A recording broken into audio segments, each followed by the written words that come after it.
Within Afghanistan, I've ordered the deployment of additional troops who, under the command of General David Petraeus, are fighting to break the Taliban's momentum.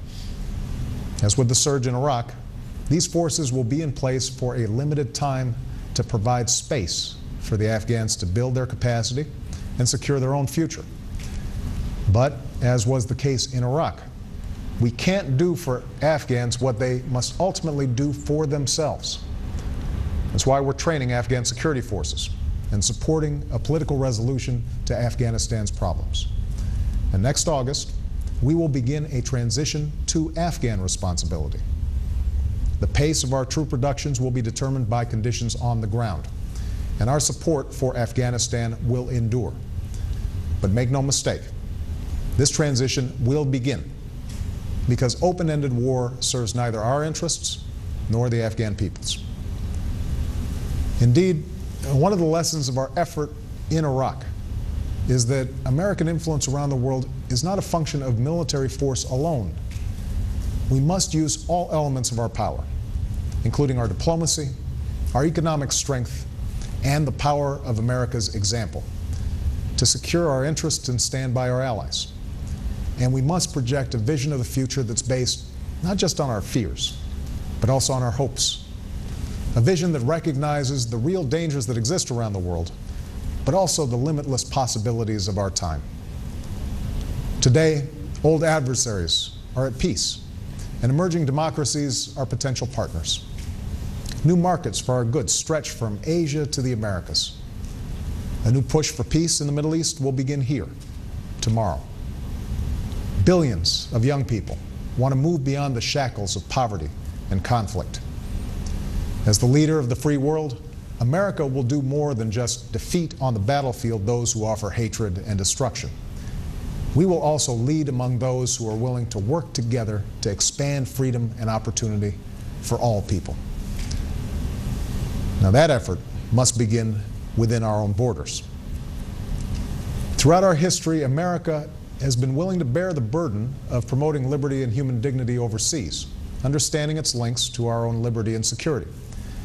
But we have also understood that our nation's strength and influence abroad must be firmly anchored in our prosperity at home.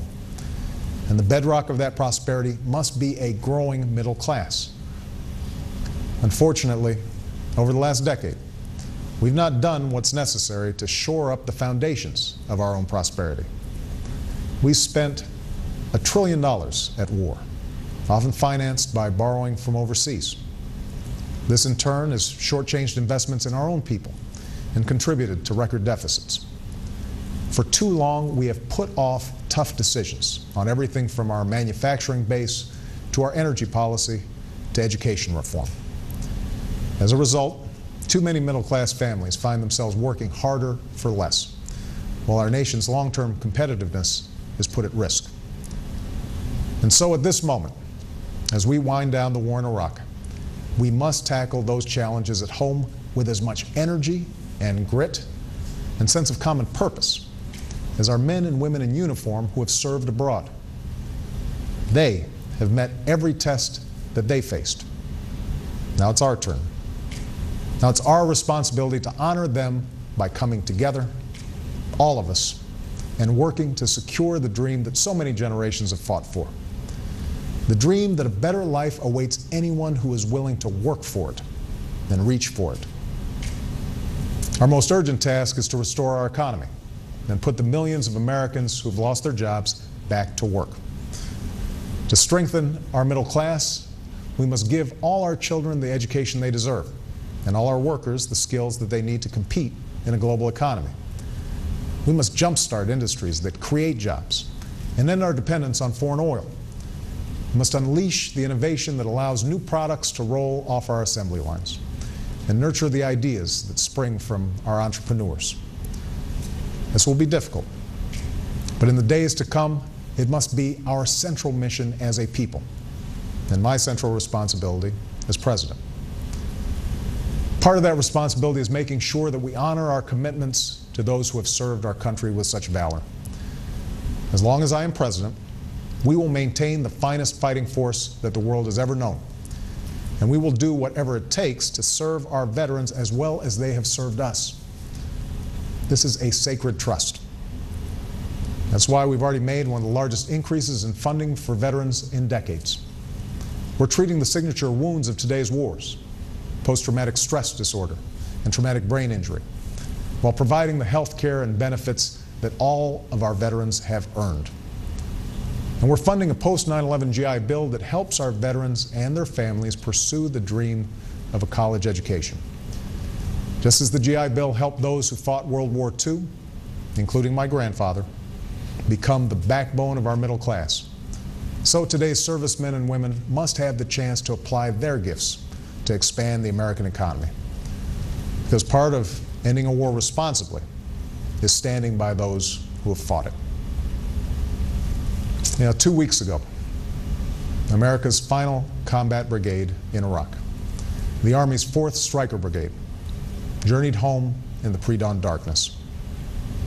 Thousands of soldiers and hundreds of vehicles made the trip from Baghdad, the last of them passing into Kuwait in the early morning hours.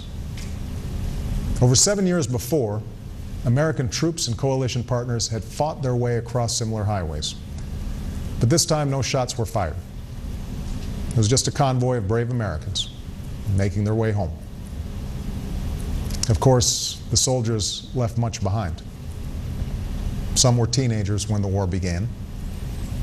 Many have served multiple tours of duty, far from families who bore a heroic burden of their own, enduring the absence of a husband's embrace or a mother's kiss.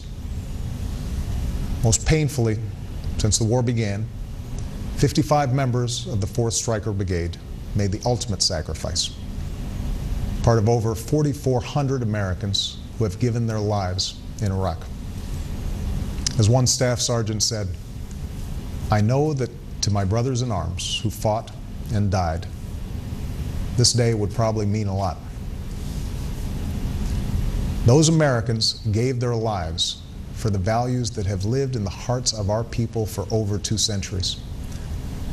Along with nearly 1.5 million Americans who have served in Iraq, they fought in a faraway place for people they never knew.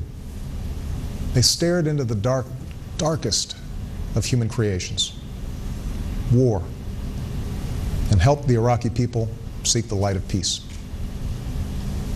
In an age without surrender ceremonies, we must earn victory through the success of our partners and the strength of our own nation. Every American who serves joins an unbroken line of heroes that stretches from Lexington to Gettysburg, from Iwo Jima to Incheon, from Khe Sanh to Kandahar. Americans who have fought to see that the lives of our children are better than our own. Our troops are the steel in our ship of state. And though our nation may be traveling through rough waters, they give us confidence that our course is true and that beyond the pre-dawn darkness, better days lie ahead. Thank you. May God bless you, and may God bless the United States of America and all who serve her.